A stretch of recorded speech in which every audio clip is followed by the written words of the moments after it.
नीचे आप देखेंगे आपको एक पुल दिखाई दे रहा होगा लकड़ी का बना हुआ, और इसमें लोहे का भी इस्तेमाल किया जाता है। साथ साथ ये दरिया को क्रॉस करने के लिए होता है। हम पहुंच चुके हैं शहीद बेनज़ीर भुट्टो यूनिवर्सिटी। ये मेरे राइट हैंड साइड पे आपको मजीद कटाव दिखाई दे रहा होगा। रोड यहाँ से दरिया ने काट दिया है। खूबसूरत सा मकाम हमारा आ चुका है। यहाँ पे दरिया अपने फुल जोबन से बह रहा है यहाँ पर, और काफ़ी कलरफुल है, लश ग्रीन वो नज़ारा पेश कर रहा है, फिरोजी सा। क्रिकेट ग्राउंड में आपको दिखाता हूँ, यहाँ पे क्रिकेट चल रही है और ये ग्राउंड बना दिया गया यहाँ पे क्रिकेट का। और ये देखें लाइव यहाँ पर अब बॉलिंग कराई है और एक बंदे ने शॉट मारी है।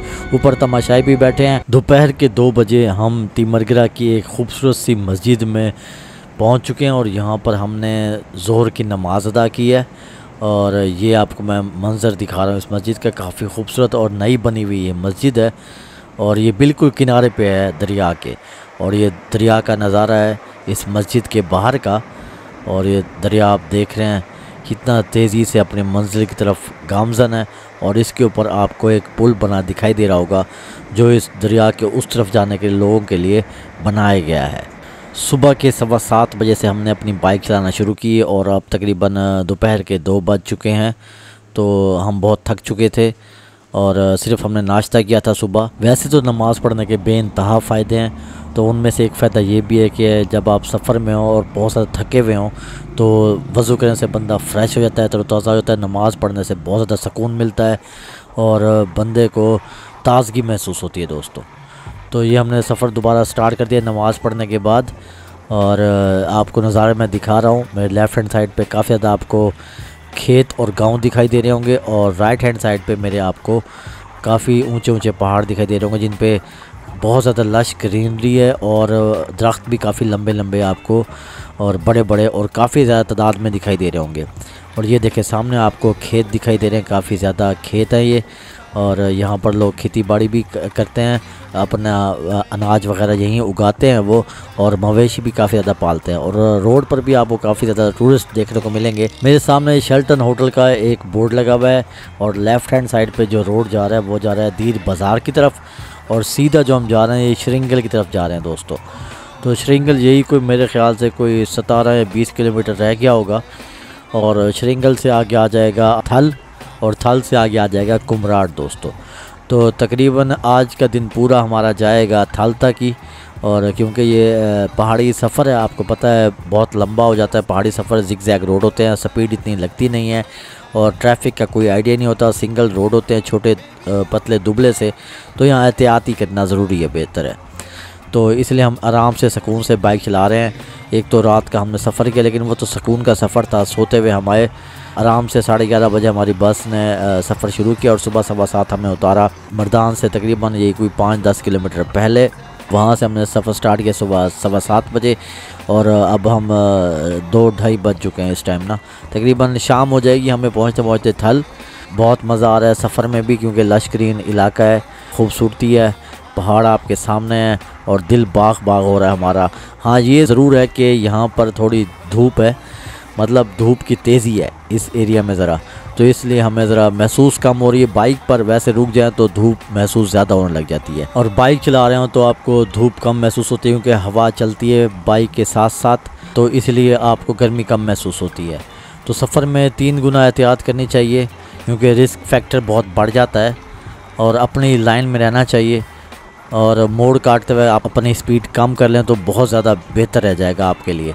तो साथ साथ मेरे दरिया चल रहा है, लेफ़्ट हैंड साइड पे आप देख रहे होंगे दरिया चल रहा है, और काफ़ी खूबसूरत नज़ारा ये पेश कर रहा है। सामने लश ग्रीन जो पहाड़ हैं उनकी तो क्या ही बात है दोस्तों, और काफ़ी ऊंचे कदावर पहाड़ हैं, और काफ़ी ज़्यादा मुझे दरख्त देखने को मिल रहे हैं इन पर, और इसलिए ये खूबसूरत भी दिखाई दे रहे हैं। अगर इन पर दरख्त ना होते और ये ग्रीन ना होते और ये संगलाख पहाड़ों की शक्ल इख्तियार किए हुए होते तो काफ़ी ये अजीब नज़र आते और मज़ा ना आ रहा था, उल्टा डर लग रहा होता। लेकिन अब खूबसूरती और इसकी जो चार्मिंग है वो आँखों को बहुत सुकून बख्श रही है। तो काफ़ी मज़ा आता है ऐसे सफ़र करने का। पहाड़ी इलाके जो बहुत खूबसूरत हों और काफ़ी खूबसूरत नज़ारा पेश कर रहे हों तो वहाँ मज़ा ही दुबाला हो जाता है दोस्तों। और टूर VIP गुज़र रहा होता है आपका। तो ये नीचे आप देखेंगे आपको एक पुल दिखाई दे रहा होगा लकड़ी का बना हुआ, और इसमें लोहे का भी इस्तेमाल किया जाता है। साथ साथ ये दरिया को क्रॉस करने के लिए होता है। दूसरी साइड पे आप एक पहाड़ देख रहे हैं और इस साइड पे एक पहाड़ है। इन दो पहाड़ों के बीच में आपको दरिया क्रॉस करने के लिए पुल बनाए जाते हैं ताकि दूसरे पहाड़ पर जो आबादी है वहाँ तक रसाई मिल सके। ये रास्ता आप कटाव देख रहे हैं, यहाँ पे इस रोड को काट रहा है। नीचे से दरिया जो चल रहा है वो आहिस्ता आहिस्ता रोड को काटता रहता है और ये फिर आहिस्ता आहिस्ता लैंडस्लाइडिंग होती रहती है और रोड कटते रहते हैं। अगर इनको रिपेयर ना किया जाए वक्त पे तो ये बहुत बड़े किसी हादसे का शिकार भी हो जाते हैं। जैसे यहाँ पे पत्थर रख के ये निशानदेही की गई है कि यहाँ पर हैवी ट्रैफिक इस साइड पे ना गुजरे, क्योंकि जैसे इधर हैवी ट्रैफिक गुजरेगी तो ये मज़ीद ये टूट फूट का शिकार होगा रोड और नीचे ढलने का ख़तरा है इस रोड का। तो इसलिए उस साइड पे होके चलें। ये निशाने के तौर पे यहाँ पे पत्थर रखे गए हैं। अब यहाँ पे मकामी जो हुक्मरान है उनको सोचना चाहिए, देखना चाहिए कि जितना हो सके जल्दी इसको बेहतर करें इस रोड को, ये ना हो यहाँ पर कोई बहुत बड़ा हादसा हो जाए। सामने देखें पहाड़ पे आपको काफ़ी ज़्यादा आबादी देखने को मिल रही होगी और काफ़ी ज़्यादा खेत भी देखने को मिल रहे हैं। इसी आबादी के लिए बीच में पुल लगाए जाते हैं। कुछ कुछ वक्फे के बाद, कुछ किलोमीटर के बाद पुल बनाए जाते हैं ताकि लोगों की रसाई आसानी से हो सके यहाँ वहाँ, इस पहाड़ से उस पहाड़ पे आने के लिए। और बीच में जो दरिया है उसको क्रॉस किया जाए। काफ़ी सामान वगैरह भी यहाँ से क्रॉसिंग होता है और कोई बीमार वगैरह लोग यहाँ से गुजारे जाते हैं, क्योंकि यहाँ से मतलब जीप वगैरह नहीं गुजरती, पैदल लोग क्रॉस कर सकते हैं। वो फिर बड़े पुल बनाए जाते हैं जिस पे जीप गाड़ी वगैरह भी गुजर सके। छोटे मोटे पुल जो ये मकामी लोग मिल के बनाते हैं तो ये हल्के फुल्के से होते हैं, या हुकूमत साथ मिल के बनाती है। कुछ जगह पर वो छोटे पुल बनाते हैं ताकि सिर्फ पैदल क्रॉसिंग हो, और कुछ जगह पे बहुत बड़े बड़े पुल बनाए जाते हैं ताकि आप हैवी ट्रैफिक वहाँ से गुजार सकें, जिससे बहुत सारे सामान वगैरह, हैवी सामान वगैरह, या कोई ऐसे बहुत ज़्यादा शदीद बीमार हो लोग तो उनके लिए एम्बुलेंस वगैरह या बड़ी गाड़ियाँ वगैरह गुजर सकें। दोस्तों इस वक्त हम श्रृंगल में इंटर हो चुके हैं और ये आपको सामने श्रृंगल का छोटा मोटा सा बाज़ार देखने को मिल रहा होगा। यहाँ स्कूल भी है, मदरसे भी हैं और बाज़ार भी है। अशिया खुर्दनोश यहाँ से मिल जाती है। काफ़ी चीज़ें यहाँ से आप ख़रीद सकते हैं और छोटी मोटी वर्कशॉप्स भी आपको देखने को मिलेंगी। पेट्रोल भी यहाँ मिल जाएगा आपको। तो आगे जाएंगे तो पातराक का इलाका आएगा, फिर बिहार का इलाका आएगा, उसके बाद कलकोट का इलाका है, उसके बाद थल आ जाएगा। तो तकरीबन ये टोटल आपका किलोमीटर बन जाएगा 53 किलोमीटर यहाँ से तकरीबन आपका बन जाएगा श्रृंगल से आपका थल तक। 53 किलोमीटर हमने अब तय करना जितना जल्दी हो सके। और ये अब नज़ारे मुख्तलिफ हो चुके हैं, जैसे जैसे हम आगे बढ़ रहे हैं नज़ारे तब्दील होते जा रहे हैं। पहाड़ की साइडें चेंज हो रही हैं। पहले मेरे राइट हैंड साइड पे पहाड़ था और उस पर रोड था, अब मेरे लेफ़्ट हैंड साइड पे पहाड़ है, उस पर रोड है। और आपको काफ़ी ज़्यादा मवेशी ये चलते हुए दिखाई दे रहे होंगे अपने चरवाहों के साथ। ये पहाड़ी भेड़ बकरियां हैं दोस्तों, और ये चरवाहे उनको लेके मेरे ख्याल से अब वापसी घर की तरफ जा रहे हैं, क्योंकि दोपहर का टाइम अब हो चुका है और शाम होने वाली है कुछ घंटों के बाद ही। तो हम भी कोशिश कर रहे हैं कि जितना जल्दी हो सके हम पहुंच जाएं अपने डेस्टिनेशन थल की जानिब, ताकि हमने वहां पहुंच के अपना डिनर भी करना है दोस्तों। और वहां चल के ही डिसाइड करेंगे। मेरे हिसाब से हम इतने थक चुके हैं अब कि हम सुबह से बाइक चला रहे हैं, तो डिनर हम वहाँ पे किसी होटल पर ही करेंगे। वहाँ के मशहूर मेरे ख्याल से चपली कबाब है, तो वही टेस्ट करेंगे जाके। हम वहाँ से मालूमात लेंगे मज़ीद, क्योंकि 3-4 वहाँ पे शॉप्स हैं जो चपली कबाब बनाती हैं, जो हमें बेहतर लगेगा, जो मशहूर है वहाँ पर, तो वही हम ट्राई करेंगे आज। अभी 53 किलोमीटर दूर है हमसे थल, तो अभी हम अपने सफ़र में हैं दोस्तों, और गाड़ी बड़े सुकून से, प्यार से, इत्मीनान से चला रहे हैं। और ये अब एक और नज़ारा आ चुका है मेरे सामने, आपको दरख्त दिखाई दे रहे होंगे लश ग्रीन से। और जो मेरे लेफ़्ट हैंड साइड पे ये पहाड़ है, ये काफ़ी छोटे छोटे पत्थरों वाला है और इस पर मिट्टी भी है, मतलब ये लैंड स्लाइडिंग वाले पहाड़ हैं। मुख्तलिफ़ किस्म के टेक्सचर वाले और शक्ल सूरत वाले पहाड़ आपको इस रोड पे देखने को मिलेंगे।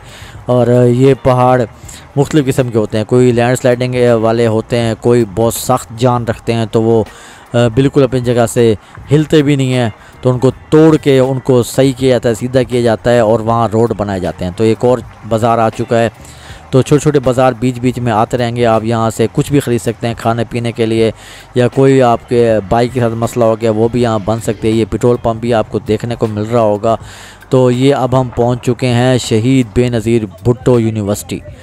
तो ये यहाँ पर मौजूद है, बहुत बड़ी यूनिवर्सिटी है माशाल्लाह। और यहाँ पर आज एक क्रिकेट मैच चल रहा है जिसकी लाइव वो कमेंटेटर भी बैठे हैं, लाइव कमेंट्री भी हो रही है यहाँ पर।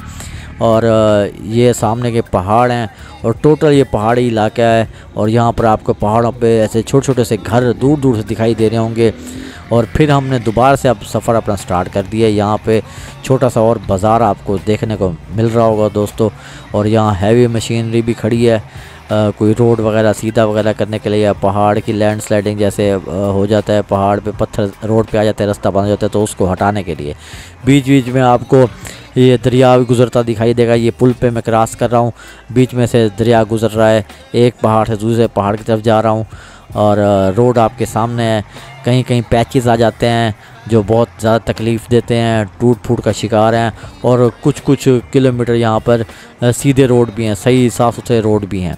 तो ये सिस्टम चलता रहता है। पहाड़ी इलाकों में ऐसे होता रहता है कि मुख्तलिफ़ किस्म के मसाइल आते रहते हैं। कभी बारिशें आ रही हैं तो टूट फूट का शिकार हो रहा है रोड, कभी लैंड स्लाइडिंग आ रही है, टूट फूट का शिकार हो रहा है रोड। तो असल में ये होता है कि इसको मेंटेन रखना, जितना आप वहाँ की हुकूमत, वहाँ की जो हुक्मरान है उसको मेंटेन रखेंगे, उतना ही हमारे लिए आसानी होगी, जो लोकल्स के लिए भी आसानी होगी। और जो टूरिस्ट वहाँ से अपने घरों से इतने 100 किलोमीटर का सफ़र करके साल में एक दफ़ा आते हैं, या पता नहीं कितने सालों में एक दफ़ा आते हैं एंजॉय करने के लिए, अपनी थकान दूर करने के लिए, अपने मसाइल, अपने गमों को, अपने तकलीफ़ों को, अपने मुश्किलात को, अपने डेली के बर्डन्स को दूर करने के लिए यहाँ पर आते हैं एंजॉय करने। तो उनको आसानी दी जाए, ये उनका अवलीन मेरे ख़्याल से फ़रीज़ा होना चाहिए। बहरहाल जितना वो अब काम करें, अल्लाह उनको आसानी दे, मज़ीद हमारे लिए काम करें वो। ये एक और होटल देखने को मिल रहा है मेरे राइट हैंड साइड पे, काफ़ी खूबसूरत है, काफ़ी मेहनत की गई है और काफ़ी पैसा लगाया गया है यहाँ पर। और इसमें के बीच में भी एक दरिया क्रॉस कर रहा है और इन्होंने इसलिए ये पुल उसके ऊपर तामीर किया गया है क्रॉस करने के लिए, ताकि आप उस होटल तक पहुंच सकें। ला कैसा रिजॉर्ट इसका नाम है दोस्तों। और काफ़ी रश मुझे इस होटल में दिखाई दे रहा है, काफ़ी लोग यहाँ पर मौजूद हैं इस होटल में। इस रोड पर ये होटल अकेला खड़ा और काफ़ी अट्रैक्ट कर रहा है। अच्छा, यहाँ पर काफ़ी ज़्यादा टूरिस्ट की गाड़ियाँ जा रही हैं जो मेरे ख्याल से रेंट पर चल रही हैं। सामने भी ये टोयोटा की एक गाड़ी जा रही है, ये भी मुझे लगता है कोई रेंट की गाड़ी है, इसमें टूरिस्ट बैठे हुए हैं। और ये मेरे ख्याल से थल या कुमराट जा रहे हैं। काफ़ी लोग जा रहे हैं क्योंकि सीज़न है ये, और गर्मियाँ काफ़ी शदीद पंजाब में और सिंध में।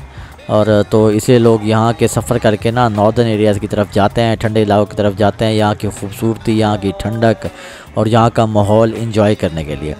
तो अब दरिया मेरे राइट हैंड साइड पे चल रहा है और लेफ़्ट हैंड साइड पे मेरे पहाड़ है जिसे काट के ना रोड बनाया गया है, और राइट हैंड साइड पे भी मेरे एक पहाड़ है। तो ये बड़ा खूबसूरत नज़ारा पेश कर रहा है। और धूप सिर्फ राइट हैंड साइड वाले पहाड़ पे आ रही है जैसे कि आप देख रहे हैं, और इस तरफ छाँव है सारी, और इस पहाड़ ने धूप को रोका हुआ है। और दोपहर का टाइम है और शाम होने ही वाली है, और नीचे काफ़ी ज़ोर शोर से मेरे दरिया चल रहा है दोस्तों। छोटा सा दुबला सा ये रोड है और अच्छी खासी ट्रैफिक आपको देखने को मिल रही होगी। सिंगल रोड है और इसी एक ही रोड पर दो तरफा ट्रैफिक आपकी चल रही है। और सामने आपको कलरफुल मकान देखने को मिल रहे होंगे उस सामने वाले पहाड़ पे जिस पे धूप है, और काफ़ी खूबसूरत नज़ारा वो पेश कर रहे हैं। बहुत सारे मकानात हैं, ये कोई आबादी है मेरे ख्याल से, कोई इलाका है, कोई गांव वगैरह। यहाँ पर उनके खेत भी मुझे दिखाई दे रहे हैं, और सामने सरसब्ज़ दरख्त भी दिखाई दे रहे हैं, और काफ़ी हाइट पर ये मकान बनाए गए हैं। और इनकी हिम्मत है, ये डेली बेसिस पे यहाँ से उतरते होंगे, फिर इस पहाड़ पे चढ़ते होंगे किसी काम के लिए। कोई पानी भरना होगा इन्होंने, कोई सब्ज़ी लेनी होगी, कोई सामान परचेज़ करना होगा, कोई डेली के इनके काम होते होंगे खेती बाड़ी के, या कोई भी ये जॉब्स वगैरह करते होंगे, कोई काम करते होंगे, तो डेली इनको उतरना चढ़ना होता होगा। इसीलिए यहाँ के लोग दुबले पतले हैं। उसकी वजूहत एक तो पानी भी है और यहाँ का माहौल भी है, उसके बाद ये पैदल चलना भी है दोस्तों। तो ये काफ़ी ज़्यादा उतरते हैं, चलते हैं, चढ़ते हैं और चलते ही रहते हैं सारा दिन। सामने आपको खूबसूरत और लंबे लंबे से पहाड़ दिखाई दे रहे होंगे, काफ़ी ज़्यादा लेयर्स में, एक के पीछे एक पहाड़ आपको दिखाई दे रहा होगा। और पीछे पीछे आपको लास्ट में एक पहाड़ दिखाई दे रहा होगा जिसके ऊपर सफ़ेद बर्फ़ भी है। ये मेरे राइट हैंड साइड पे आपको मज़ीद कटाव दिखाई दे रहा होगा। रोड यहाँ से दरिया ने काट दिया है और इसको अभी तक रिपेयर नहीं किया गया, और ये किसी भी हादसे का सबब बन सकता है। यहाँ पर पत्थर रख के निशानदेही कर दी गई है कि इस तरफ ना आए।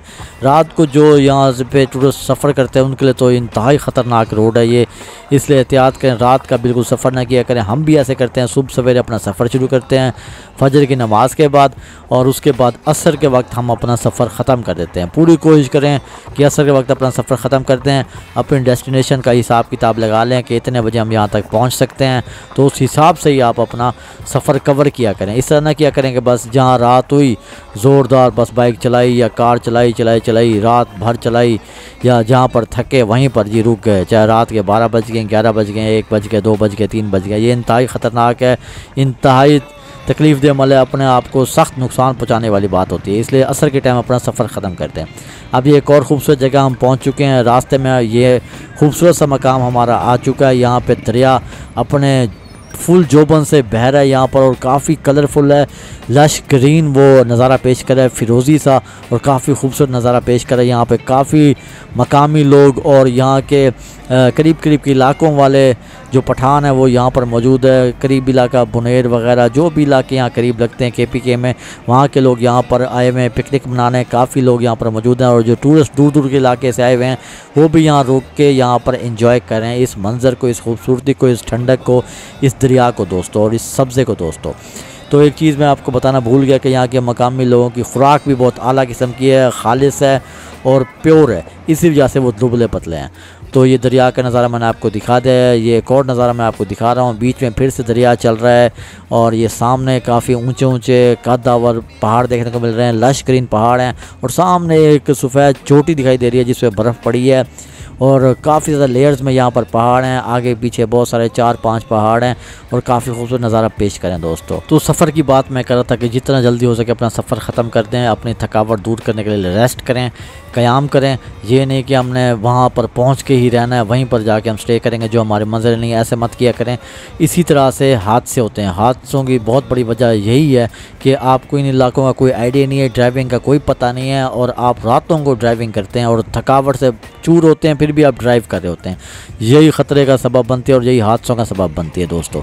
तो ये क्रिकेट ग्राउंड में आपको दिखाता हूँ, यहाँ पे क्रिकेट चल रही है, और ये ग्राउंड बना दिया गया यहाँ पे क्रिकेट का, और ये देखें लाइव यहाँ पर अब बॉलिंग कराई है और एक बंदे ने शॉट मारी है, ऊपर तमाशाई भी बैठे हैं और लाइव ये क्रिकेट एंजॉय कर रहे हैं दोस्तों। तो हम पहुँच गए थल में रात को 8 बजे करीब, और यहाँ पे हमने चेक इन किया एक होटल में, 3500 का रूम मिला, और एक ज़बरदस्त किस्म के होटल के मालूमात लेके वहाँ से हमने कबाब लिए और वहाँ पे डिनर किया अपना।